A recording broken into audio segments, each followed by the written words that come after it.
আমি এই সন্তানটা নিয়ে কোন কষ্ট করি নাই।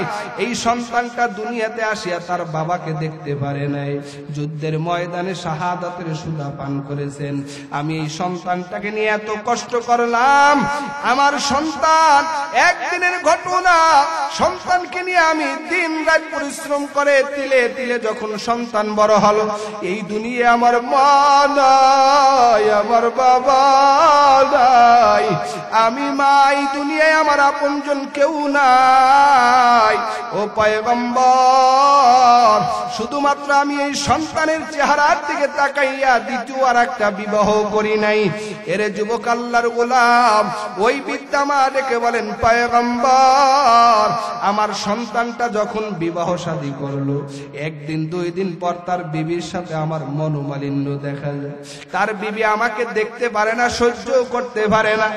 একদিনের ঘটনা পয়গম্বর, আমার সন্তান আমার এই তার পুত্রবধূর কথায়, আমার পুত্রবধূর কথায় তার বিবির কথা শুনিয়া আমি মাকে এমন একটা ধাক্কা দিলেন, আঘাত করলেন, আমি মা জমিনে বেহুশ হয়ে পড়ে গেলাম, আমার মেরুদণ্ডের হাড়টি ভেঙে গেল।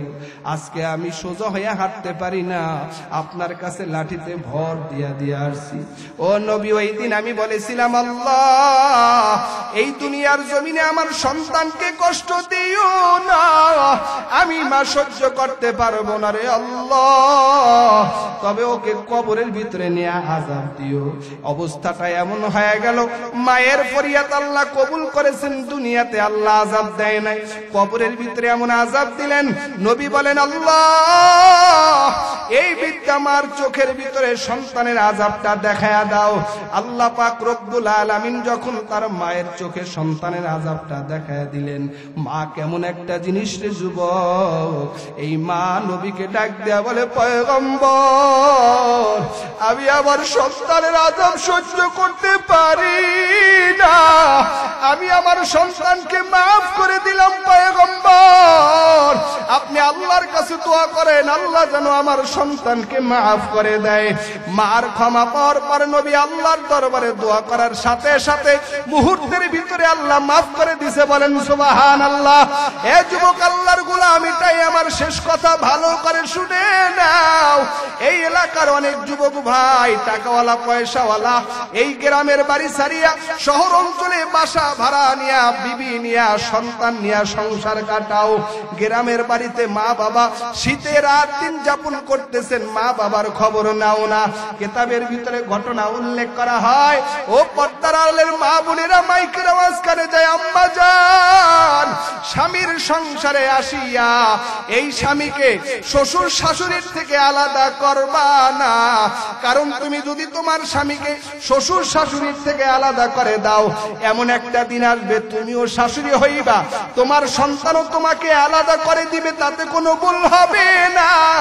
একজন শাশুড়ির পিঠের ভিতরে চুলকানি হয়েছে, বৃদ্ধা শাশুড়ি তার বৌমাকে বললেন, বৌমা তুমি আমার পিঠে চুলকায়া দাও। বৃদ্ধা শাশুড়ি যখন এই কথা বললেন, বৌমা এখন হাত দ্বারা চুলকায়া দেয় না। আধুনিক বৌমা, স্মার্ট বৌমা, টাকাওয়ালা, সুন্দরের পাগল হয়েছে রে যুবক। দিনদার মেয়ে বিয়া করতে পারো নাই, বদ্দিনী মেয়ে বিয়ে করেছো। এই বদ্দিনী মেয়েটা ডাক দিয়া কয়, শাশুড়ি আম্মা আপনার চুলকায়া দেব। হাত দ্বারা চুলকায় দিতে গেলে আবার আমার শরীরে যদি চুলকানি আসিয়া যায়, এই কারণে তিনি হাত দ্বারা চুলকায়া দেয় না, পায়ের থেকে জুতা খুলিয়া তারপরে পিঠটা চুলকায়া দিলেন। পায়ের থেকে জুতা খুলিয়ে যখন চুলকায়া দিলেন, বৃদ্ধা শাশুড়ি আল্লাহর দরবারে দোয়া করে, আল্লাহ আমার বয়স হয়ে গেছে, আল্লাহ আমি আমার বৌমাকে কিছুই বলতে পারবো না, তবে আমার বৌমাকে তুমি একটা শিক্ষা দিয়া তারপরে কবরে নিও। এই শাশুড়ি একদিন, বৌমা একদিন শাশুড়ি হয়ে গেল। তিনি শাশুড়ি হওয়ার পর তার ছেলের বউ ছিল দিনদার, ধার্মিক, মাদ্রাসায় পড়ুয়া, কোরআন পড়ুয়া মেয়ে, পর্দানিশীন একজন মেয়ে। এই পর্দানিশীন মেয়ে যখন বউ হয়ে ঘরের ভিতরে আসছে, আল্লাহর কুদরতি কারিশমা, এই শাশুড়ির পিঠেও চুলকানি হয়ে গেল। এই বৌমা শাশুড়ি হইয়া তার পিঠে যখন চুলকানি হলো, চুলকানি হওয়ার পর তার বৌমাকে বলে, বৌমা আমার পিঠটা একটু চুলকায়া দাও। এখন বৌমা হাত দ্বারা পিঠ চুলকাইতে চায়, কিন্তু হাত যতবার এই শাশুড়ির পিঠের কাছে নেয়, ততবার হাত জুতার কাছে চইলা যায়। বৌমা ডাক দেয়া কয়, আম্মা জান, হাত দ্বারা আপনার পিঠ চুলকায় চুলকাইতে চাই কিন্তু বারবার জুতার কাছে চইলা যায়। ওই শাশুড়ি আম্মা চোখের পানি ফালাইয়া কান্নার আওয়াজ দিয়া বলে, বৌমা এই দোষ তো আর তোমার না, এই দোষ হইল আমার। আমি আমার শাশুড়িকে পিঠে হাত দ্বারা চুলকায় দেই নাই, জুতা দ্বারা চুলকায় দিয়েছি, যার কারণে তোমার হাত বারবার জুতার কাছে চইলা যায়। কামা তাদিলু তুদালু, জৈসা গর্দান এইসা বর্দান, না মানে তো করকে দেখ। জান্নাত বিহাই জাহান্নাম বিহাই, না মানে তো মরকে দেখ। কর্ম যেমন ফল তেমন, বিশ্বাস না হয় কইরা দেখো। বেহেশত আছে দোজক আছে, বিশ্বাস না হয় মইরা দেখো। আওয়াজ করে বলেন সবকিছু আছে না নাই? আল্লাহ পাক রব্বুল আলামিন কুরআনুল কারীমের ভিতরে একবার আর দুইবার না 698 বার আল্লাহ শব্দ কোরআনে লিখেছেন। যেই মজলিসে আল্লাহ শব্দ উচ্চারণ করা হয় ওই মজলিসটা নূরে নূরান্বিত করে দেন কে? অতএব ওই আল্লাহ তাআলার মহব্বতে আল্লাহর নাম উচ্চারণ করা, আল্লাহ বান্দাকে বড় মহব্বত করেন, মহব্বত করে ডাক দেন। আল্লাহ পাক রব্বুল আলামিনের একটা সিফাতি নাম আছে মুমিন। আল্লাহ পাক রব্বুল আলামিন বান্দার একটা নাম রেখেছেন মুমিন। যেই বান্দা আল্লাহর উপরে ঈমান এনেছে, নবী মুহাম্মদুর রাসূলুল্লাহ সাল্লাল্লাহু আলাইহি ওয়াসাল্লামের উপরে ঈমান এনেছেন, পরকালকে বিশ্বাস করেছেন, তাওহীদের উপরে যারা ঈমান আনয়ন করেছে, আল্লাহ পাক রব্বুল আলামিন তাদেরকে মহব্বত করিয়া ডাক দেন। আমার তেলাওয়াতকৃত আয়াতের ভিতরে আল্লাহ পাক রব্বুল আলামিন বলেন, হে দুনিয়ার মুমিন বান্দা বান্দিরা, দুইটা গুণ যদি তুমি অর্জন করতে পারো, আমি আল্লাহ রব্বুল আলামিন তোমাদেরকে দুইটা পুরস্কার দান করব। গুণ কয়টা? দুইটা। দুইটি গুণ যদি কেউ অর্জন করতে পারে আল্লাহ তাকে পুরস্কার দেবেন কয়টি? আল্লাহ বলেন, ইয়া আইয়ুহাল্লাযীনা আমানুত্তাকুল্লাহ। এক নম্বর গুণের নাম, হে দুনিয়ার মুমিন, এক নম্বর গুণ হলো আল্লাহ তাআলাকে ভয় করো। কার ভয়? আল্লাহ তাআলার ভয় অন্তরের ভিতরে জমা করো। এক নম্বর গুণের নাম হলো আল্লাহর ভয়। বান্দা যখন আল্লাহ তাআলাকে ভয় করবে, এই বান্দা সকল প্রকার পাপাচার অন্যায় অপরাধ থেকে বিরত থাকতে পারবে। আল্লাহর ভয় ব্যতীত বান্দা গুনার কাছ থেকে বেঁচে থাকা সম্ভব না। কথা বলেন ঠিক কিনা? ওই ভয়ের নাম কোরআনুল কারীমের ভাষায় বলে তাকওয়া। আর যারা তাকওয়া অর্জন করবে তাদেরকে আল্লাহ তাআলা কোরআনের ভাষায় বলেন মুত্তাকিন। ইন্নালিল মুত্তাকিনা মাফাজা, ইন্নাল মুত্তাকিনা ফি জান্নাতিন ওয়া আয়ুন। আল্লাহর ভয়ের নাম হলো তাকওয়া। হে মুমিন, আল্লাহ তাআলাকে ভয় করো ও যুবক ভাই। এক নম্বর গুণ হলো আল্লাহর ভয় অন্তরে জমা করে নাও। আল্লাহ রাব্বুল আলামিন কোরআনুল কারীমের ভিতরে ৬২৩৬টি আয়াত আল্লাহর কোরআনে আল্লাহ পাক লিপিবদ্ধ করেছেন। মতান্তরে ৬৬৬৬ আয়াত আল্লাহ কোরআনুল কারীমে লিখেছেন, লিপিবদ্ধ করেছেন। এই কোরআনুল কারীমের ৫০০ আয়াত হলো শুধুমাত্র বিধি বিধানের আয়াত। কত আয়াত? ৫০০ আয়াত। আর বাকি সব আয়াতে আল্লাহ পাক রব্বুল আলামিন বান্দাকে নসিহত করেছেন, ওয়াজ করেছেন। আদ-দীন ওয়ান নসিহা, নসিহত থাকবে তো দিন থাকবে, নসিহত থাকবে না দিন থাকবে না। আল্লাহ পাক রব্বুল আলামিন নসিহত করে, হে মুমিন, এক নম্বর আল্লাহর ভয় অন্তরের ভিতরে ঢুকাও। আল্লাহ পাক রব্বুল আলামিন কোরআনের বিভিন্ন আয়াতে আয়াতে ভয়ের কথা বলেন। ইয়া আইয়ুহাল্লাযীনা আমানুত্তাকুল্লাহ হাক্কা তুকাতিহি ওয়া লা তামুতুন্না ইল্লা ওয়া আনতুম মুসলিমুন।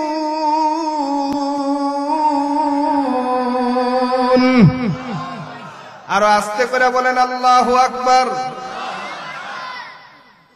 আল্লাহ বলেন, হে মুমিন, আল্লাহ তাআলাকে ভয় করো, করার মতন ভয় করো। খবরদার খবরদার, মুসলমান না হইয়া কেউ মৃত্যুর বিছানায় শুও না। মুসলমানি বুয়াত করতান নেহাদান ইনানে খুতবা দসতে খাজা দাদান গর্ব সুরত আদমি ইনসাবুদে अहमद बो जहलो हम एक साबुदे आदमीरा आदमियत लाज़िमास उर्देरा गर्भूना बाशत है जमास। अल्लाह रब्बुल आलामीन नबी को बोलेन, हे नबी আপনি আমাকে ভয় করেন। ইয়া আইয়ুহান নাস ইত্তাকু রাব্বাকুমুল্লাযী খালাকাকুম। আল্লাহ গোটা দুনিয়ার মানুষকে বলেন তোমরা আমাকে ভয় করো। আল্লাহ নবীকে বলেন, ইয়া আইয়ুহান নবী ইত্তাকিল্লাহা ওয়া লা তুতি'ল কাফিরিন ওয়াল মুনাফিকিন। হে পয়গম্বর, আপনিও আমাকে ভয় করেন। আল্লাহর কোরআনে আল্লাহ বিভিন্ন আয়াতে ভয়ের কথা বলেছেন। মা বাবা সন্তানকে ভয়, সন্তান মা বাবাকে ভয় করে, যার কারণে মা বাবার সামনে সন্তান যেই সেই কাজ করতে পারে না। ছাত্র উস্তাদকে ভয় করে, যার কারণে উস্তাদের সামনে ছাত্র যা তা করতে পারে না। কথা বলেন ঠিক কিনা?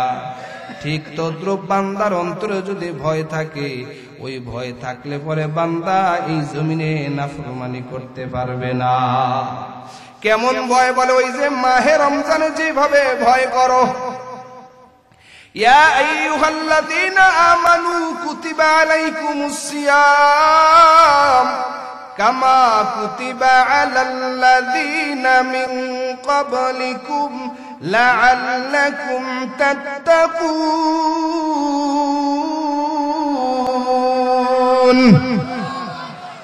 আল্লাহ রাব্বুল আলামিন বলেন, হে মুমিন, আমি আল্লাহ গণনায় কয়েকটা দিন তোমাদের জন্য সিয়ামকে ফরজ করেছি।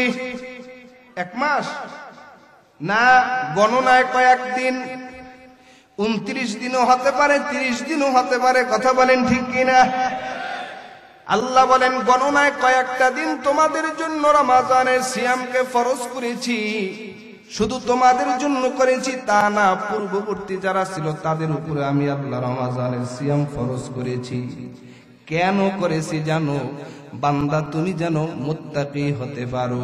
লাআল্লাকুম তাত্তাকুন।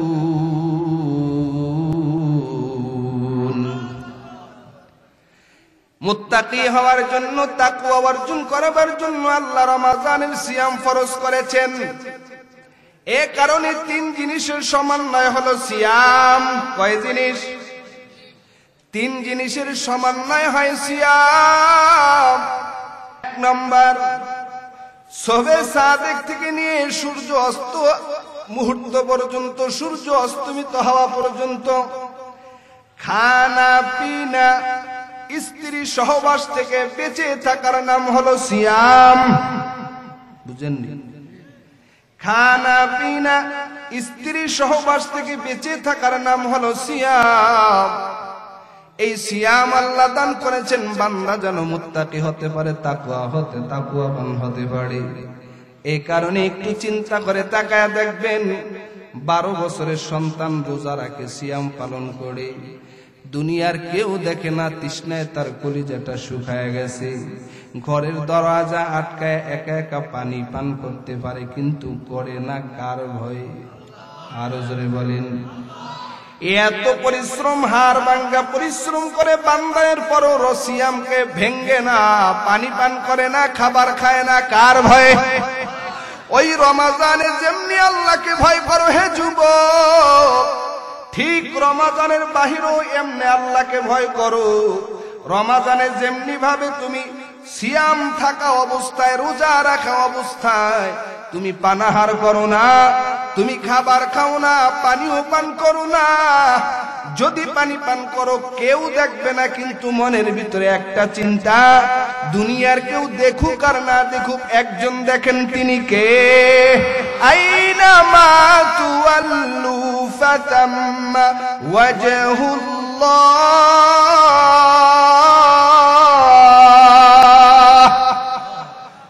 আল্লাহ তাআলা সব দিকে তাকায় আছেন, দুনিয়ার কেউ যেটা দেখে না সেটা দেখেন একজন, তিনি কে? এক নম্বরে আল্লাহ ভয়ের কথা বলেছেন। হে যুবক, আজ আমাদের ভিতরে, অন্তরের ভিতরে আল্লাহর ভয় নাই। যদি আল্লাহর ভয় থাকতো আমরা গুনার কাজ করতে পারতাম না। আজ ইহুদি খ্রিস্টান বেঈমানেরা আমাদেরকে জাদু করে ফেলছেন। ইহুদি খ্রিস্টান বেঈমানেরা আমাদেরকে ইলেকট্রনিক্স ডিভাইস দেয়া জাদু করেছেন। ও যুবক ভাই, আজ ইহুদি খ্রিস্টান বেঈমানেরা ফেসবুক দিয়ে আমাদেরকে জাদু করে ফেলছে। ইহুদি খ্রিস্টান বেঈমানেরা ইউটিউব দিয়ে জাদু করেছেন। ইহুদি খ্রিস্টান বেঈমানেরা মেসেঞ্জার দিয়ে জাদু করেছেন। ইমো, হোয়াটসঅ্যাপ দিয়া, টেলিগ্রাম দিয়ে আমাদেরকে জাদু করে ফেলেছেন। এক কথায় ইলেকট্রনিক্স ডিভাইস গুলো দিয়ে আমাদেরকে ইহুদি খ্রিস্টান বেঈমানেরা জাদু করেছেন। আজ যুব সমাজ সেই জাদুতে আক্রান্ত হইয়া নিজের আমল, আখলাক, চরিত্র সব কিছু ধ্বংস করে দিছে। ঠিক কিনা? হে যুবক ভাই, পায়ে ধরে বলি রে ভাই, মোবাইলকে বন্ধু বানাইও না।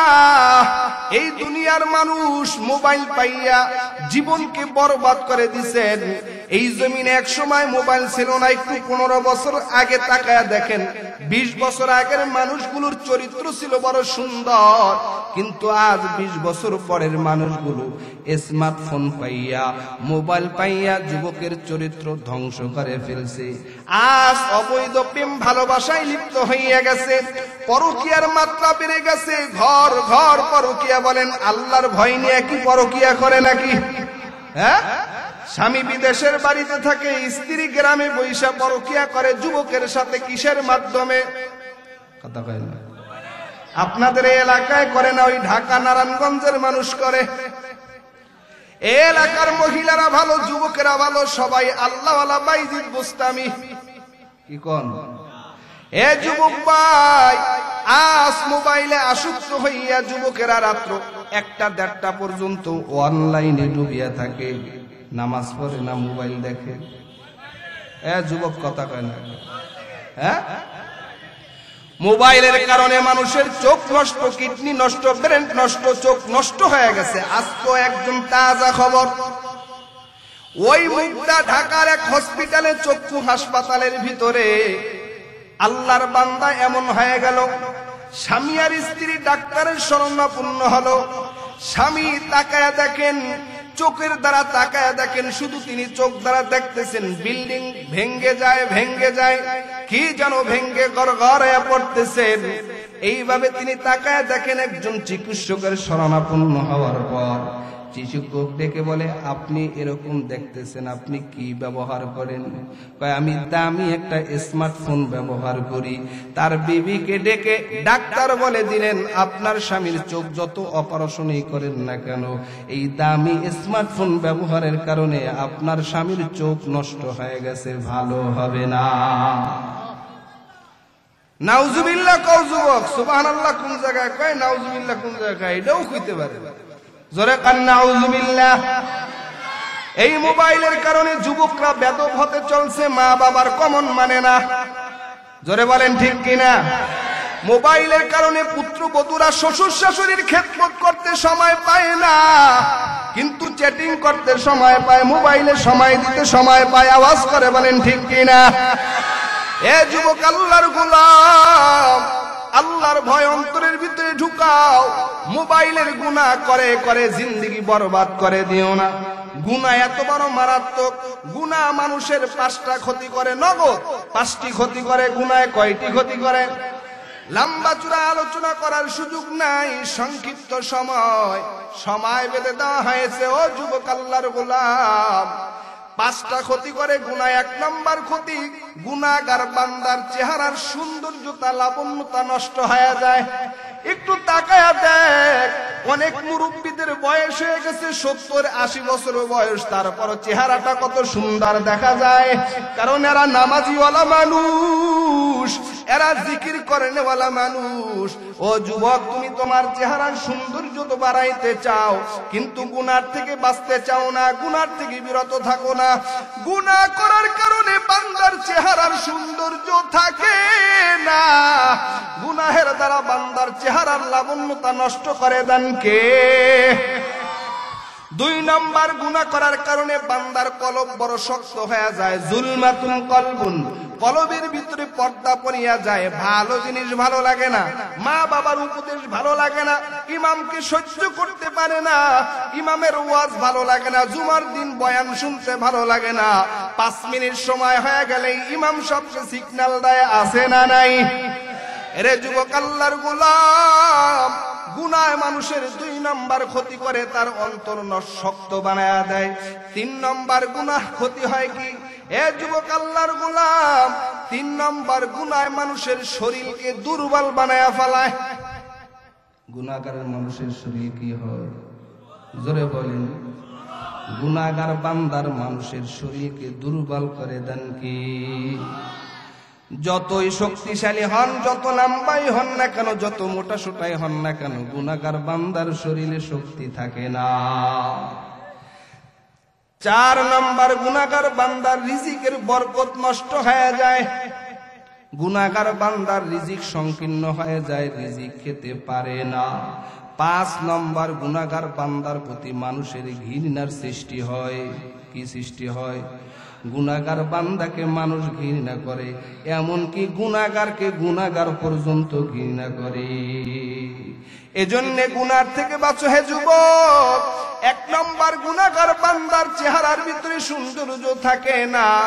তুমি যত ক্রিম ব্যবহার করো না কেন, যতই ফেস ওয়াশ ঘষো না কেন, যতই তুমি দামি দামি প্রসাধনী ব্যবহার করো না কেন, গুনাহগার বান্দার চেহারার সৌন্দর্য আসবে না।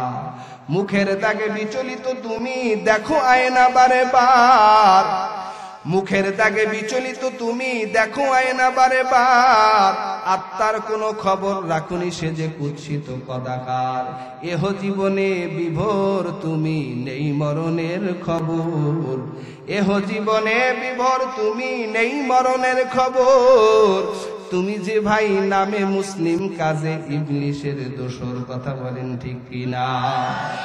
এ যুবক আল্লাহর গোলাম, ইহুদি খ্রিস্টান বেঈমানেরা জাদু করেছে, মুসলমানদের ঈমানকে হরণ করে দিবে, যুবকের চরিত্র নষ্ট করে দিবে। তবে যুবক ভাই পায়ে রেখে হাত রেখে বলে যায়, আল্লাহর কোরআনে আল্লাহ জানায় দিয়েছেন, হে মুমিন, তোমরা ইহুদি খ্রিস্টান বেঈমানকে বন্ধু বানাইও না। ইয়া আইয়ুহাল্লাযীনা আমানু লা তাত্তাখিদুল ইয়াহুদা ওয়ান নাসারা আউলিয়া বা'দুহুম আউলিয়াউ বা'দ। হে দুনিয়ার বান্দারা, তোমরা ইহুদি আর খ্রিস্টানকে বন্ধু রূপে গ্রহণ করিও না। ইহুদি আর খ্রিস্টান বেঈমানেরা মুসলমানদের বন্ধু হতে পারে না। আওয়াজ করে বলেন ঠিক কিনা? ইহুদি খ্রিস্টান বেঈমানেরা মুসলমানদেরকে ঈমান আমল হরণ করবে, যুবকের চরিত্র নষ্ট করে দিবে, ঈমানকে দুর্বল করে দিবে। অতএব ইহুদি খ্রিস্টান বেঈমানের ফাঁদে পা রাখা যাবে না। কথা বলেন ঠিক কিনা? আর যারা পা রাখে তারা দুনিয়ার মহব্বত, দুনিয়ার জন্য পাগল পারা হয়ে গেছে, তাদের অন্তরে আল্লাহর ভয় নাই। কথা বলেন ঠিক কিনা? এই দুনিয়ার মোহে পড়ে কতক মুসলমান, এই দুনিয়ার মোহে পড়ে কতক মুসলমান, নামাজ রোজা সব সারিয়া, নামাজ রোজা সব সারিয়া শোনে মোবাইলের গান। ওরা কেমন মুসলমান, ওরা কেমন মুসলমান? এই দুনিয়ার মোহে পড়ে কতক মুসলমান, নামাজ রোজা সব সারিয়া শোনে টিভির গান। ওরা কেমন মুসলমান, ওরা কেমন মুসলমান? ওয়াজ মাহফিল হইলে কোথাও যাইতে চায় না সে তাই মন, রাত জাগিয়া দেখে ওরা হিন্দি সিনেমার নাচন। আরো আস্তে করে কান, যারা ঠিক করে না হারা এই দলের লোক, জোরে বলেন ঠিক কিনা? ওয়াজ মাহফিল হইলে কোথাও যাইতে চায় না সে তাই মন, রাত জাগিয়া দেখে ওরা সুন্দরী মাইয়ার নাচন। দুই আঙ্গুলের চিপায় আবার, দুই আঙ্গুলের চিপায় আবার বিড়ি মারে টান। ওরা কেমন মুসলমান, ওরা কেমন মুসলমান? আওয়াজ করে বলেন ঠিক কিনা? এই দেখবেন কিছু যুবকেরা ওই মেলার ভিতরে হাটে বাজারে গুড়গুড় গুড়গুড় করে হাঁটতে আছে, ওয়াজ মাহফিলে আসার সুযোগ হয় না, পিয়ারে বাদাম কিনা দেওয়ার জন্য বড় পাগল। কি যুবক, মিথ্যা না সত্য? সামনে আইতে আছে 14ই ফেব্রুয়ারি বেহায়া দিবস, ওই উদযাপন কেমনে করবে যুবকেরা, সেই জন্য পাগল ভরা হয়ে গেছে। আওয়াজ করে বলেন ঠিক কিনা? মুসলমানদের ভালোবাসা দিবস একদিন না প্রতিদিন? একদিন যারা ভালোবাসা করে তারা মুসলমানের বাচ্চা না, তারা ইহুদি খ্রিস্টান বেঈমান কুকুর আর কুকুরনি। আওয়াজ করে বলেন ঠিক কিনা? কোন যুবক যুবতী 14ই ফেব্রুয়ারি ভালোবাসায় অংশগ্রহণ করতে পারে? কোন যুবক যুবতী 14ই ফেব্রুয়ারিতে একে অপরকে ফুল দিতে পারে না, কারণ ইহুদি খ্রিস্টান বেঈমান বেজাতিদের সংস্কৃতি কোন মুসলমানের পরিবারে ঢুকতে পারে না, সে মুসলমান থাকতেও পারে না। আওয়াজ করে বলেন ঠিক কিনা? এ যুবক, চরিত্র গঠন করতে হবে, চরিত্রকে সুন্দর বানাইতে হবে। পৃথিবীর শ্রেষ্ঠতম আখলাক, পৃথিবীর শ্রেষ্ঠতম আচরণ হলো আখলাকের নাম। উত্তম আখলাক বান্দার এতই পাওয়ারফুল, উত্তম আখলাকের জন্য আল্লাহ আলাদা জান্নাত বানাইছেন। কোন সুবহানাল্লাহ। এই দুনিয়ার মোহে পড়ে কতক মুসলমান, নামাজ রোজা সব সারিয়া শোনে টিভির গান। ওরা কেমন মুসলমান, ওরা কেমন মুসলমান? কইলে নামাজের কথা দেখায় কত অজুহাত, হাতে ব্যথা পায়ে ব্যথা আরো নাকি গিরায় বাত। আছে না না? যুবকরা মসজিদের সামনে দিয়ে আইটা যায়, ইমাম সাহেব বলে আসেন যুবক ভাই নামাজে আসেন। কয় হুজুর আমার কাপড়টা ভালো না। কি কয়? আপনারা কি আমার ভাষা বুঝতেছেন? কষ্ট হইতেছে না তো? ইমাম সাহেব বলে বিসমিল্লাহ বইলা 3 বার ধুইলে কাপড় পাক হয়ে যাবে। এদিকে তাকান মিয়া, বিসমিল্লাহ বইলা ধুইলে 3 বার ধুইলে পাক হয়ে যাবে। হুজুর পাক হইলে কামাইবে কি? আমার গিরাটায় কোমরে একটু সমস্যা। সমস্যা হবে না কা যুবক? তুমি যে তোমার যৌবনের উপরে জুলুম করেছো, তুমি মোবাইলের ভিতরে পর্নোগ্রাফিতে আসক্ত হয়ে গেছো, মাস্টারবেশন করে জীবনকে ধ্বংসের দ্বার প্রান্তে নিয়ে গেছো, এমনকি বিবাহ করার সামর্থ্য ধীরে ধীরে হারায়া ফেলতে চলছো। আওয়াজ করে বলেন ঠিক কিনা? কইলে নামাজের কথা দেখায় কত অজুহাত, হাতে ব্যথা পায়ে ব্যথা আরো নাকি গিরায় বাত। রুকু সিজদা করতে নাকি মাজায় লাগে টান। ওরা কেমন মুসলমান, ওরা কেমন মুসলমান? পীর পূজার মাজার পূজা চলছে দেশটা জুড়িয়া, শিরক বেদাত ভণ্ডামিতে দেশটা গেছে ভরিয়া। গাজার কলকি টান মারিয়া, গাজার কলকি টান মারিয়া দেখায় খাজার শান। ওরা কেমন মুসলমান, ওরা কেমন মুসলমান? হাকিকত সে তো দুনিয়া বেখবর হয়, দুনিয়া কি নুমাইশ পর নজর হয়। নমে গুয়াম কে আজ দুনিয়া জুদা বাস, বাহার কারে কে বাসি বা খুদাবাস। চিস্তে দুনিয়া আজ খুদা গাফিল বুদর, নয় কামাশো নকরা হো ফর জিন্দা। ও দেবিদ্দার এলাকার মুসলমান, ও কুমিল্লার যুবক ভাই, পায়ে হাত রেখে বলে যায় মোবাইলকে বন্ধু বানাইও না। গুনার কাজ করে করে জীবনকে ধ্বংস করে দিও না রে ভাই। আল্লাহর সাথে সম্পর্ক লাগাও, আল্লাহর ভয় অন্তরের ভিতরে ঢুকাও। 2 নম্বর গুণ, আল্লাহ বলেন অকুলু কওলান সাদীদা, বান্দা উত্তম আচরণ করো, সুন্দর ব্যবহার করো, ব্যবহারকে সুন্দর বানাও, আচরণকে সুন্দর বানাও, সিধা কথা বলো, সত্য কথা বলো। গুণ হলো 2টি। আল্লাহ বলেন যারা 2টি গুণ অর্জন করে নিবা, আমি আল্লাহ তাদেরকে নগদ 2টা পুরস্কার দান করব। 1 নম্বর পুরস্কার ইউসলিহ লাকুম আমালাকুম, আল্লাহ বলেন আমি আল্লাহ বান্দার আমলকে সুন্দর করে দিব।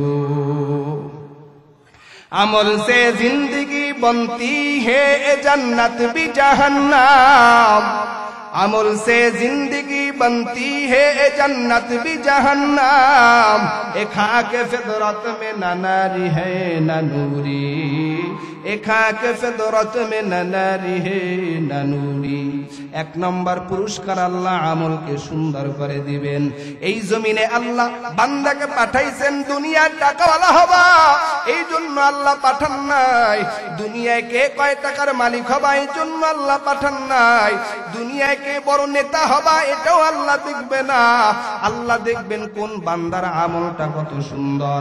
আল্লাযী খালাকাল মাউতা ওয়াল হায়াতা লিয়াবলুয়াকুম আইয়ুকুম আহসানু আমালা ওয়া হুয়াল আজিজুল গফুর।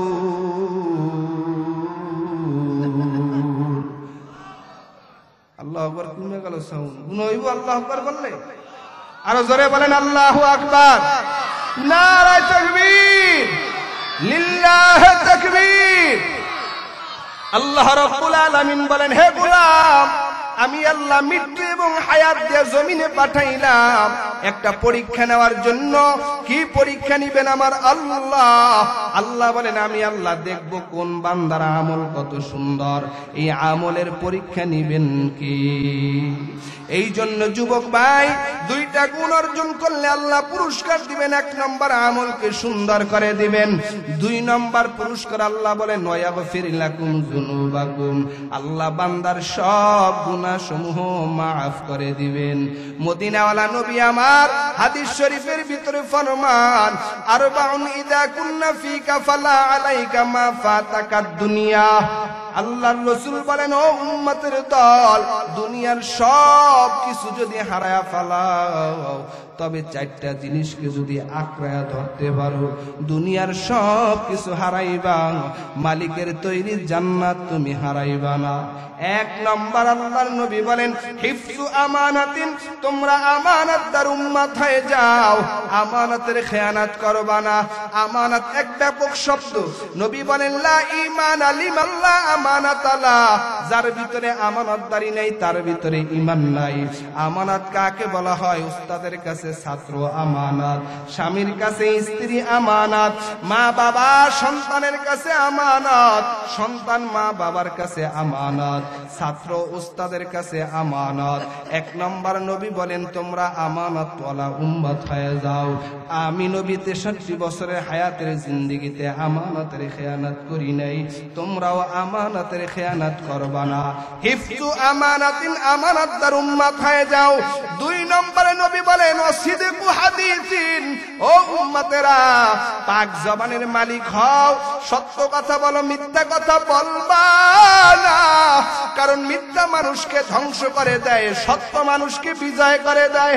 মদিনাওয়ালা নবী আমার হাদিস শরীফের ভিতরে ফরমান ক্বালান নবী সাল্লাল্লাহু আলাইহি ওয়াসাল্লাম আস-সিদকু ইউদি ওয়াল কিযবু ইউহলিক, সত্য মানুষকে বিজয় করে দেয়, মিথ্যা মানুষকে ধ্বংস করে দেয়। এই জমিনে যারাই মিথ্যার স্লোগান দিয়েছে তারা এই জমিনে থাকতে পারে না। এই কথা বলেন ঠিক কিনা?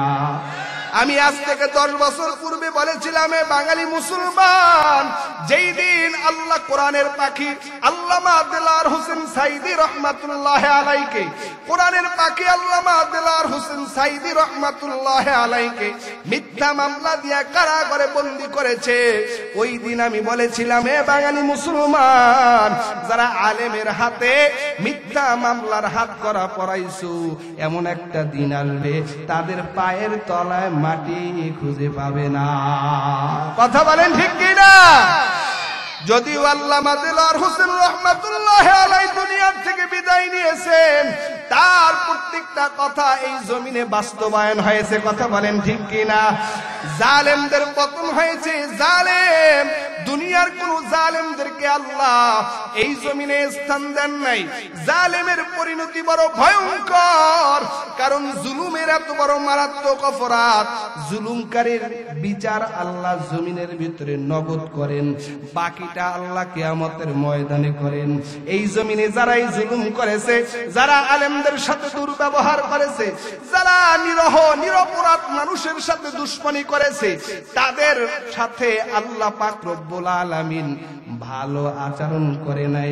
আচরণ আল্লাহ ভালো করেন নাই মানে আল্লাহর কাছে ভালো আচরণের কাজেই তারা করে নাই। কথা বলেন ঠিক কিনা?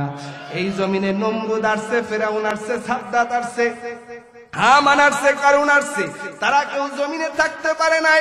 হে যুবক, অহংকার করে কোনো লাভ নাই, হিংসা করে কোনো লাভ নাই। কারোর সাথে দ্বন্দ্ব করিও না, হিংসা করিও না, অহংকার করিও না, মানুষের সমালোচনা করিও না। যুবক, চিন্তা করো, তোমার মতন অনেক যুবক অন্ধকার কবরের বাসিন্দা হয়ে গেছে। তোমার কিসের পাওয়ার, কিসের শক্তি? তোমার থেকে বড় বড় শক্তিশালী নমরুদ, হামান, ফেরাউন দুনিয়ার থেকে বিদায় নিয়েছে। অন্ধকারে পথের মাঝে চলছো ভাই একা, মনের মাঝে খেলছে তোমার কত আঁকা বাঁকা। সাদ্দাত সমপলক তোমায় নাহি হেলিতে দিবে, হুঙ্কারে মালাকুল মওত তোমায় নিয়ে যাবে, হুঙ্কারে মালাকুল মওত তোমায় নিয়ে যাবে। কথা বলেন ঠিক কিনা? মরে গেলে যখন আমি হয়ে যাব লাশ, বন্ধু বান্ধব ফিরে যাবে তখন আমার পাশ। ঠিক নেই? মরে গেলে যখন আমি হয়ে যাব লাশ, বন্ধু বান্ধব ফিরে যাবে তখন আমার পাশ। কেউ বলবে বাঁশ কাটো অতি তাড়াতাড়ি, কেউ বলবে মাটি দিয়ে যাব কখন বাড়ি, কেউ বলবে বাঁশ কাটো অতি তাড়াতাড়ি, কেউ বলবে মাটি দিয়ে যাব কখন বাড়ি।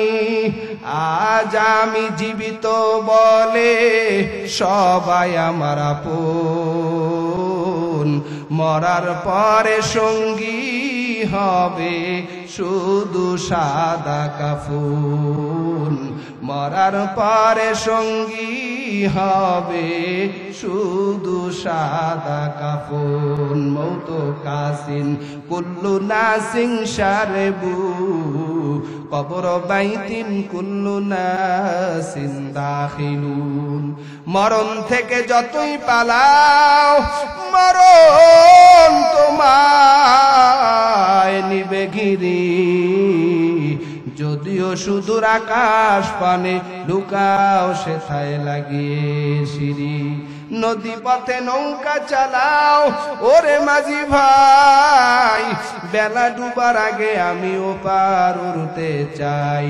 ডুবে গেলে বেলার আর উঠে না, ভেঙ্গে গেলে মেলারে আর জমে না। নদীর পার ভাঙে ও পার গড়ে, এই তো নদীর খেলা।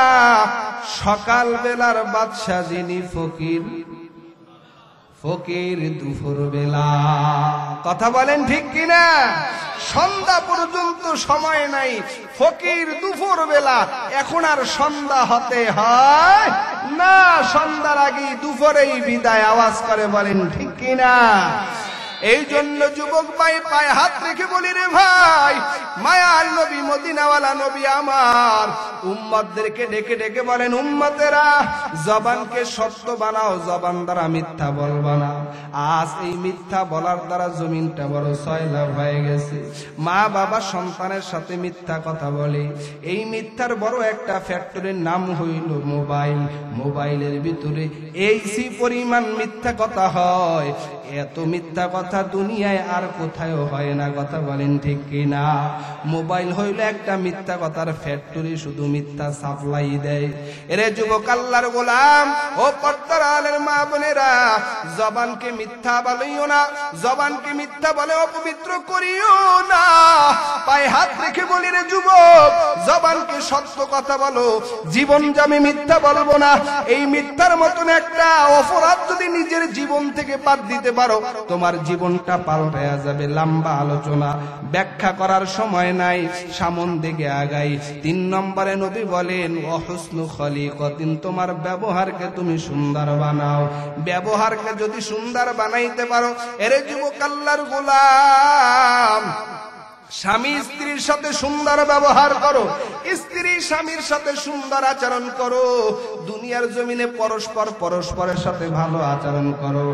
আজ ব্যবহার বড় মানুষের অসুন্দর হয়ে গেছে। এই জমিনে কুকুর হত্যার বিচার হয়, এই জমিনে একটা বিড়াল হত্যার বিচার হয়, কিন্তু নিরপরাধ মানুষ হত্যা হয়, তার বিচার এই জমিনে পাওয়া যায় না। কথা বলেন ঠিক কিনা? মানুষ মানুষের সাথে ভালো আচরণ করতে চায় না। এ যুবক আল্লাহর গোলাম পায়ে হাত করে বলে যায়, পায়ের উপরে হাত রেখে বলে যাই রে ভাই, খারাপ আচরণ করিও না, উত্তম আচরণ করো, ব্যবহারকে সুন্দর বানাও। ও সন্তানেরা, মা বাবার সাথে সুন্দর আচরণ করো, মা বাবার সাথে উত্তম ব্যবহার করো। মদিনাওয়ালা নবী বলেন, মা হকুল ওয়ালিদাইন আলা ওয়ালাদিহিমা হুমা জান্নাতুকা ওয়া নারুকা। মা বাবায় যদি সন্তানের উপরে খুশি থাকে, মা বাবার খুশি হওয়ার কারণে সন্তান জান্নাতে চলে যাবে। মা বাবা যদি বেজার হয়, সন্তান জাহান্নামী হয়ে যাবে। এ সন্তানেরা, ওই মা বাবার সাথে উত্তম আচরণ করো, সুন্দর ব্যবহার করো। এই যে পবিত্র শাবান মাস চলতেছে, আজ শাবান মাসের 1 তারিখ গত হচ্ছে। এর যুবক আল্লাহর গোলাম, শাবান মাসে নিসফে মিন শাবান, এই শাবান মাস এত দামি মাস। মদিনাওয়ালা নবী বলেন, শাবানু শাহরি ওয়া রমাদান শাহরুল্লাহ। আল্লাহু আকবার। আরো জোরে আওয়াজ করে বলেন আল্লাহু আকবার। মদিনাওয়ালা নবী বলেন, শাবানু শাহরি ওয়া রমাদান শাহরুল্লাহ। নবী বলেন, শাবান মাস হলো আমার মাস, আর রমজান মাস হলো আল্লাহর মাস। এরে যুবক আল্লাহর গোলাম, দুনিয়ার মানুষের 2টা ঈদ আছে। এক ঈদ হলো ঈদুল ফিতর, আর একটা ঈদ হলো ঈদুল আযহা। ঈদ আছে ফেরেশতাদের 2টা ঈদের দিন হলো শবে বরাতের দিন, আর এক হলো শবে কদরের দিন। লম্বা আলোচনা সংক্ষিপ্ত করে একটু বলে যাই, বুঝে নেন। এই ফেরেশতাদের ঈদ হলো 2 দিন, শবে বরাতের দিন আর শবে কদরের দিন। এরে যুবক আল্লাহর গোলাম, যেই শবে বরাতের রাতে, নিসফে মিন শাবানের রাতে আল্লাহ তাআলা বান্দার দোয়াকে কবুল করে থাকেন। তবে এমন কিছু নাফরমান বান্দা আছে, এমন কিছু বদ অভ্যাসওয়ালা বান্দা আছে, যেই বদ অভ্যাস থাকার কারণে ওই বান্দার দোয়া আল্লাহ কবুল করে না। যেই শবে বরাতের রাতে, নিসফে মিন শাবানের রাতে আল্লাহ রাব্বুল আলামিন প্রথম আসমানে এসে বান্দাকে ডাকতে থাকেন। শুধুমাত্র ওই রাত্রি আসে না, প্রতিনিয়ত আল্লাহ তাআলা প্রতি রাতের শেষ ভাগে আল্লাহ তাআলা আসমানে এসে এভাবে ডাকতে থাকেন, ওয়ায়াকুলু আলা মিন মুস্তাগফিরিন ফাগফির আলাহ, ওয়ায়াকুলু আলা মিন মুস্তারজিকিন ফারজুকা। দুনিয়ার জমিনে কে আছো? ওয়ায়াকুলু আলা মিন মুস্তাগফিরা ফাগফির আলাহ। দুনিয়ার জমিনে কে আছো? অপরাধী, আমি আল্লাহর কাছে চাও, আমি তোমাকে মাফ করে দিব। দুনিয়ার জমিনে কে আছো রিজিকের অভাবে, আমি আল্লাহ তাআলার কাছে চাও, আমি আল্লাহ তোমার রিজিকের পেরেশানি দূর করে দেব। কে আছো জমিনের ভিতরে অসুস্থ, অসুস্থতার বিছানায় তুমি কাতরাচ্ছ, আমি আল্লাহ তাআলার কাছে সুস্থতা চাইবা, আমি আল্লাহ তোমাকে সুস্থ করে দিব। हर गरीने देने तू तैयारो हाय, जो ना मांगे उसे तू बेजारो हाय। দুনিয়ার মানুষের কাছে মানুষ চাইলে মানুষ বড় বেজার হয়, আর আল্লাহ তাআলার কাছে বান্দা না চাইলে আল্লাহ বড় বেজার হয়ে যায়। কয়েকটা বদ অভ্যাস থাকার কারণে আল্লাহ তাআলা বান্দার ফরিয়াদ আল্লাহ কবুল করে না। এর ভিতরে নাম্বার 1 যারা মা বাবার অবাধ্য সন্তান। জমিনে যারা মা বাবাকে কষ্ট দিয়েছো, এমন মা বাবার অবাধ্য সন্তানের ফরিয়াদ আল্লাহ কবুল করে না। মা বাবার অবাধ্য সন্তানের উপরে 24টা ঘন্টা আল্লাহ তাআলার লানত হয়। হাকিমুল উম্মত মুজাদ্দিদে মিল্লাত মাওলানা আশরাফ আলী থানভী রাহমাতুল্লাহ আলাইহি তিনি বলেন, যদি মা বাবার খেদমত করো আল্লাহ তাআলা নগদ 5টা পুরস্কার দিবেন। কয়টা? 5টি পুরস্কার আল্লাহ নগদ দিবেন। এই জায়গায় 13 বছর পর্যন্ত মাহফিল হয়। একটু ডানে বামে তাকায় দেখেন, এই মজলিসে কার যেন মা নাই, কার যেন বাবা নাই। দুনিয়ার জমিনে মা বাবার চাইতে আপনার কাউকে পাইবা না। এ যুবক আল্লাহর গোলাম, আমার নবী দুনিয়াতে আসিয়া বাবার চেহারাটা দেখতে পারে নাই। আমার নবী 6 থেকে 6.5 বছর বয়সে মাকেও হারায়া ফেলছেন। এ জীবনে না দেখিনে বাবার মুখ, 6 বছরে হারাইলেন মায়ের মুখ, 6 বছরে হারাইলেন মায়ের মুখ। এরে যুবক আল্লাহর গোলাম, ওই নিসফে মিন শাবানের রাতে আল্লাহ রাব্বুল আলামিন মা বাবার নাফরমান সন্তানের দোয়া কবুল করবে না রে যুবক। মা বাবার দোয়ার বরকতে কি না হয়। এই জীবনে যা কিছু অর্জন করেছো এর পিছনে মা বাবার দোয়া আছে না নাই? মা বাবার দোয়া ব্যতীত তুমি দুনিয়াতে টাকাওয়ালা হতে পারো নাই। মা বাবার দোয়া ব্যতীত তুমি চাকরি পাও নাই। মা বাবার দোয়া ব্যতীত যুবক তুমি একটা ভালো পজিশনে যেতে পারো নাই। ব্যবসায় উন্নতি হয় নাই মা বাবার দোয়া ব্যতীত। আলেম হতে পারে নাই মা বাবার দোয়া ব্যতীত। বক্তা হতে পারে নাই মা বাবার দোয়া ব্যতীত। যত বড় বড় কোরআনের পাখি দেখেন সবার পিছনেই মা বাবার চোখের পানি আছে না নাই? এরে যুবক আল্লাহর গোলাম, আজকে এমন দুর্ব্যবহার। কয়েকদিন পূর্ব দেখলাম সন্তান মা বাবার থেকে সম্পত্তি লিখে নিয়ে মা বাবাকে ঘর থেকে বের করে দিয়েছে।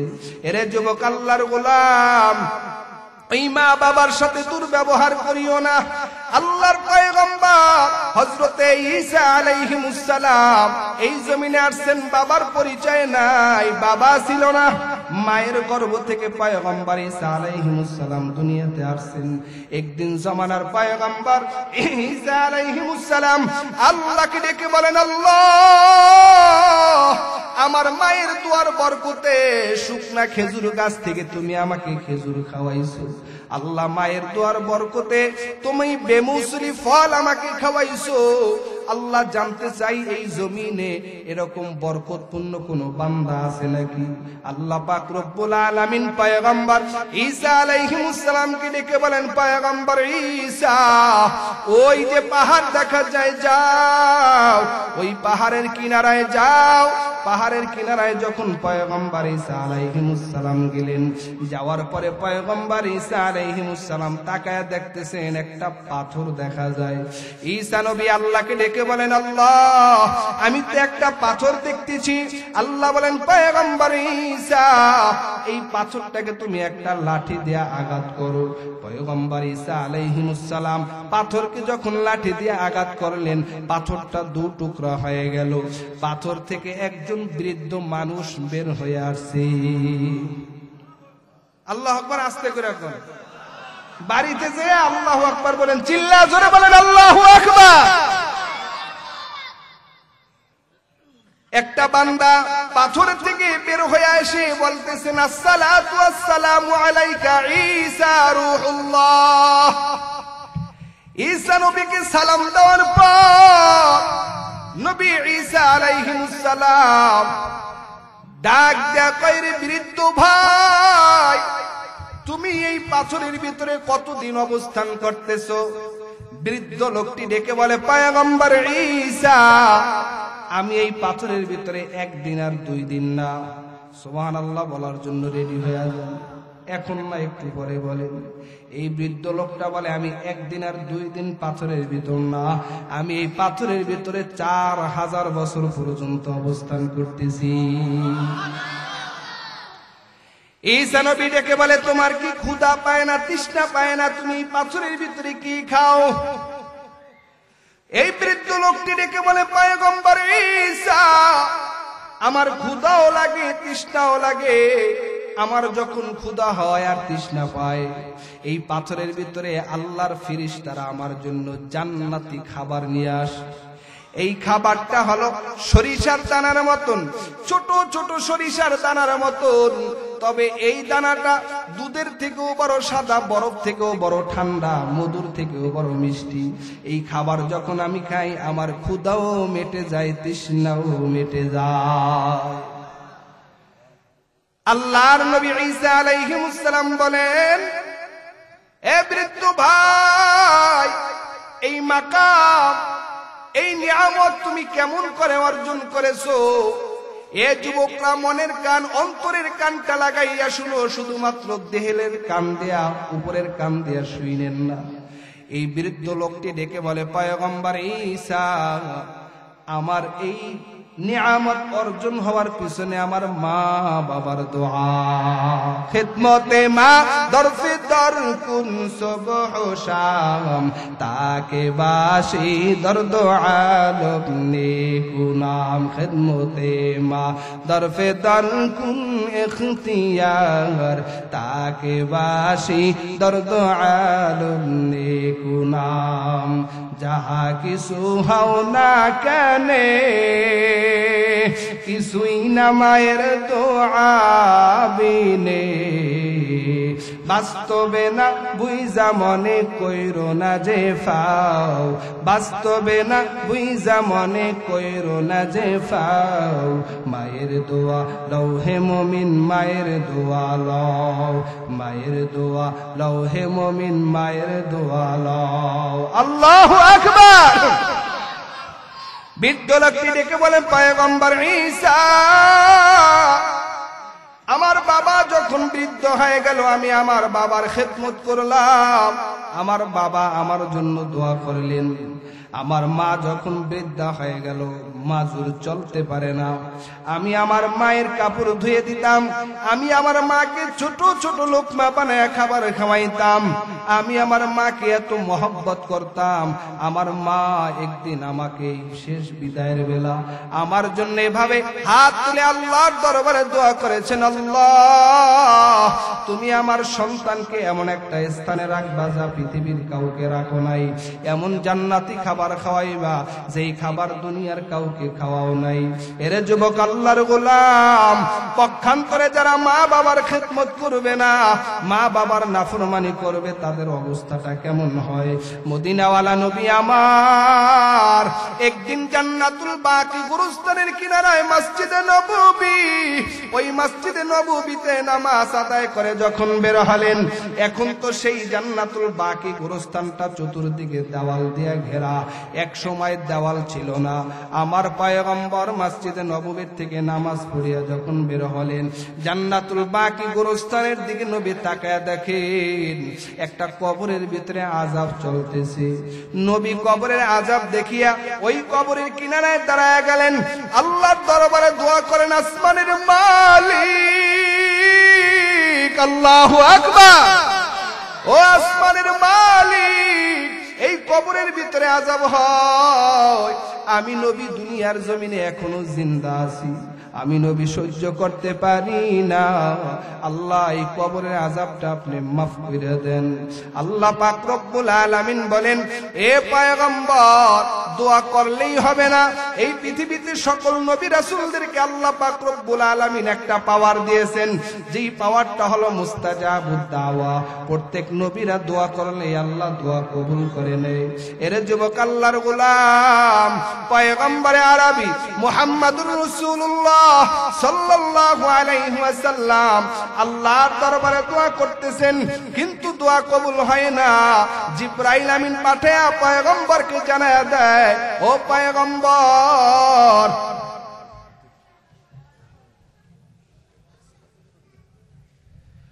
ও পয়গম্বর, এই বান্দার উপরে তার মা বাবা বড় বেজার, তার মায়ের অসন্তুষ্টির কারণে তার কবরে আযাব চলতেছে। আল্লাহর নবী রাহমাতুল লিল আলামিন ডাক দেয়া বলেন, সাহাবায়ে কেরাম তোমরা মদিনা শহরের এলাকায় খবরটা পৌঁছে দাও, কার আপনজনরা আছে কবরস্থানে আসতে বলো। আল্লাহর নবী রাহমাতুল লিল আলামিন এই সংবাদটা যখন সাহাবায়ে কেরামদের মাঝে বলে দিলেন, সাহাবায়ে কেরাম সংবাদ পৌঁছে দেওয়ার পর জান্নাতুল বাকি গোরস্থানে মানুষ এসে গেছে, কিন্তু এই নতুন কবরের কিনারায় কেউ আসে না। ইন দি মিন টাইমে নবী আমার তাকায় দেখেন একজন বৃদ্ধা মহিলা লাঠিতে ভর দিয়া দিয়া তারপরে কবরের কিনারায় আসছেন। আসার পর ওই বৃদ্ধা মহিলা পয়গম্বর কাছে এসে বলে, পয়গম্বর, ইয়া রাসূলুল্লাহ, ইয়া হাবিবাল্লাহ, আমার জীবনটা আপনার জন্য কুরবান হোক। ও পয়গম্বর, আপনি আমাকে কেন ডেকেছেন? আল্লাহর নবী বলেন, এই কবরওয়ালা তোমার কি হয়? বৃদ্ধা মহিলা ডেকে বলে, পয়গম্বর, এই কবরওয়ালা হলো আমার কলিজার টুকরা নার্সেরা সন্তান। আল্লাহর রাসূল বলেন, তোমার সন্তানের কবরে আযাব চলতেছে। নবীকে মহিলা ডেকে বলে, পয়গম্বর, আমার সন্তানের কবরে আযাব হয়তো ভালোই হইতেছে, আমি মা বড় খুশি, কারণ আমি মা এই সন্তানটাকে নিয়ে বড় কষ্ট করে লালন পালন করেছি। ও পয়গম্বর, আমি এই সন্তানটা নিয়ে কোন কষ্ট করি নাই, এই সন্তানটা দুনিয়াতে আসিয়া তার বাবাকে দেখতে পারে নাই, যুদ্ধের ময়দানে শাহাদাতের সুধা পান করেছেন। আমি এই সন্তানটাকে নিয়ে এত কষ্ট করলাম, আমার সন্তান একদিনের ঘটনা, সন্তানকে নিয়ে আমি দিন রাত পরিশ্রম করে তিলে তিলে যখন সন্তান বড় হলো, এই দুনিয়া আমার মা নাই, আমার বাবা নাই, আমি মা, এই দুনিয়ায় আমার আপনজন কেউ নাই। ও পয়গম্বর, শুধুমাত্র আমি এই সন্তানের চেহারার দিকে তাকাইয়া দ্বিতীয় আর একটা বিবাহ করি নাই। এর যুবক আল্লাহর গোলাম ওই বৃদ্ধা মা ডেকে বলেন, পয়গম্বর, আমার সন্তানটা যখন বিবাহ শাদী করলো, একদিন দুই দিন পর তার বিবির সাথে আমার মনোমালিন্য দেখা যায়। তার বিবি আমাকে দেখতে পারে না, সহ্য করতে পারে না। একদিনের ঘটনা পয়গম্বর, আমার সন্তান আমার এই তার পুত্রবধূর কথায়, আমার পুত্রবধূর কথায় তার বিবির কথা শুনিয়া আমি মাকে এমন একটা ধাক্কা দিলেন, আঘাত করলেন, আমি মা জমিনে বেহুশ হয়ে পড়ে গেলাম, আমার মেরুদণ্ডের হাড়টি ভেঙে গেল। আজকে আমি সোজা হয়ে হাঁটতে পারি না, আপনার কাছে লাঠিতে ভর দিয়া দিয়ে আসছি। ও নবী, ওই দিন আমি বলেছিলাম, আল্লাহ এই দুনিয়ার জমিনে আমার সন্তানকে কষ্ট দিও না, আমি মা সহ্য করতে পারবো না রে আল্লাহ, তবে ওকে কবরের ভিতরে নিয়ে আযাব দিও। অবস্থাটা এমন হয়ে গেল, মায়ের ফরিয়াদ আল্লাহ কবুল করেছেন, দুনিয়াতে আল্লাহ আযাব দেয় নাই, কবরের ভিতরে এমন আযাব দিলেন। নবী বলেন, আল্লাহ এই বৃদ্ধা মার চোখের ভিতরে সন্তানের আযাবটা দেখায়া দাও। আল্লাহ পাক রব্বুল আলামিন যখন তার মায়ের চোখে সন্তানের আযাবটা দেখায়া দিলেন, মা কেমন একটা জিনিস রে যুবক, এই মা নবীকে ডাক দেয়া বলে, পয়গম্বর, আমি আমার সন্তানের আযাব সহ্য করতে পারি না, আমি আমার সন্তানকে মাফ করে দিলাম পয়গম্বর। আপনি আল্লাহর কাছে দোয়া করেন আল্লাহ যেন আমার সন্তানকে মাফ করে দেয়। মার ক্ষমা পাওয়ার পর নবী আল্লাহর দরবারে দোয়া করার সাথে সাথে মুহূর্তের ভিতরে আল্লাহ মাফ করে দিছে। বলেন সুবহানাল্লাহ। এ যুবক আল্লাহর গোলাম, এটাই আমার শেষ কথা, ভালো করে শুনে নাও। এই এলাকার অনেক যুবক ভাই টাকাওয়ালা পয়সাওয়ালা এই গ্রামের বাড়ি ছাড়িয়া শহর অঞ্চলে বাসা ভাড়া নিয়া বিবি নিয়া সন্তান নিয়া সংসার কাটাও। গ্রামের বাড়িতে মা বাবা শীতে রাত দিন যাপন করতেছেন, মা বাবার খবর নাও না। কিতাবের ভিতরে ঘটনা উল্লেখ করা হয়, ও পর্দার আড়ালের মা বোনেরা মাইকের আওয়াজ করে যায়, আম্মা জান স্বামীর সংসারে আসিয়া এই স্বামীকে শ্বশুর শাশুড়ির থেকে আলাদা করবা না। কারণ তুমি যদি তোমার স্বামীকে শ্বশুর শাশুড়ির থেকে আলাদা করে দাও, এমন একটা দিন আসবে তুমিও শাশুড়ি হইবা, তোমার সন্তানও তোমাকে আলাদা করে দিবে, তাতে কোনো ভুল হবে না। একজন শাশুড়ির পিঠের ভিতরে চুলকানি হয়েছে। বৃদ্ধা শাশুড়ি তার বৌমাকে বললেন, বৌমা তুমি আমার পিঠে চুলকায়া দাও। বৃদ্ধা শাশুড়ি যখন এই কথা বললেন, বৌমা এখন হাত দ্বারা চুলকায়া দেয় না। আধুনিক বৌমা, স্মার্ট বৌমা, টাকাওয়ালা সুন্দরের পাগল হয়েছে রে যুবক। দিনদার মেয়ে বিয়া করতে পারো নাই, বদ্দিনী মেয়ে বিয়ে করেছো। এই বদ্দিনী মেয়েটা ডাক দিয়া কয়, শাশুড়ি আম্মা আপনার চুলকায়া দেব। হাত দ্বারা চুলকায় দিতে গেলে আবার আমার শরীরে যদি চুলকানি আসিয়া যায়, এই কারণে তিনি হাত দ্বারা চুলকায়া দেয় না। পায়ের থেকে জুতা খুলিয়া তারপরে পিঠটা চুলকায়া দিলেন। পায়ের থেকে জুতা খুলিয়ে যখন চুলকায়া দিলেন, বৃদ্ধা শাশুড়ি আল্লাহর দরবারে দোয়া করে, আল্লাহ আমার বয়স হয়ে গেছে, আল্লাহ আমি আমার বৌমাকে কিছুই বলতে পারবো না, তবে আমার বৌমাকে তুমি একটা শিক্ষা দিয়া তারপরে কবরে নিও। এই শাশুড়ি একদিন, বৌমা একদিন শাশুড়ি হয়ে গেল। তিনি শাশুড়ি হওয়ার পর তার ছেলের বউ ছিল দিনদার, ধার্মিক, মাদ্রাসায় পড়ুয়া, কোরআন পড়ুয়া মেয়ে, পর্দানিশীন একজন মেয়ে। এই পর্দানিশীন মেয়ে যখন বউ হয়ে ঘরের ভিতরে আসছে, আল্লাহর কুদরতি কারিশমা, এই শাশুড়ির পিঠেও চুলকানি হয়ে গেল। এই বৌমা শাশুড়ি হইয়া তার পিঠে যখন চুলকানি হলো, চুলকানি হওয়ার পর তার বৌমাকে বলে, বৌমা আমার পিঠটা একটু চুলকাইয়া দাও। এখন বৌমা হাত দ্বারা পিঠ চুলকাইতে চায়, কিন্তু হাত যতবার এই শাশুড়ির পিঠের কাছে নেয় ততবার হাত জুতার কাছে চইলা যায়। বৌমা ডাক দেয়া কয়, আম্মা জান হাত দ্বারা আপনার পিঠ চুলকাইতে চাই, কিন্তু বারবার জুতার কাছে চইলা যায়। ওই শাশুড়ি আম্মা চোখের পানি ফালাইয়া কান্নার আওয়াজ দিয়া বলে, বৌমা এই দোষ তো আর তোমার না, এই দোষ হইল আমার। আমি আমার শাশুড়িকে পিঠে হাত দ্বারা চুলকায় দেই নাই, জুতা দ্বারা চুলকায় দিয়েছি, যার কারণে তোমার হাত বারবার জুতার কাছে চইলা যায়। কামা তাদিলু তুদালু, জৈসা গর্দান এইসা বরদান, না মানে তো করকে দেখ, জান্নাত বিহাই জাহান্নাম বিহাই, না মানে তো মরকে দেখ। কর্ম যেমন ফল তেমন, বিশ্বাস না হয় কইরা দেখো, বেহেশত আছে দোজক আছে, বিশ্বাস না হয় মইরা দেখো। আওয়াজ করে বলেন সবকিছু আছে না নাই?